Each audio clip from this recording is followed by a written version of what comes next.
Sebelum Aku Cinta ni, dia first love last. Ruzaini. Ha? Ruzaini.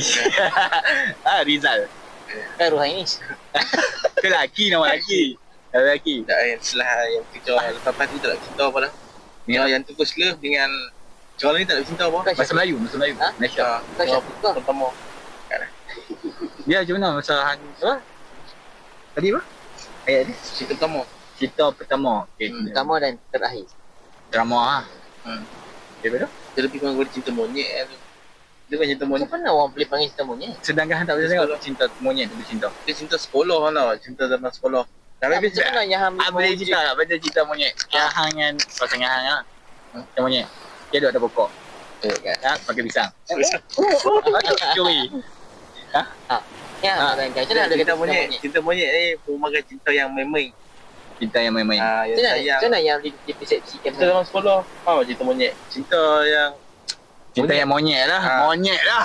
monyet. Memang monyet lah. Cinta yang monyet kan? Ini memang monyet lah. Ani.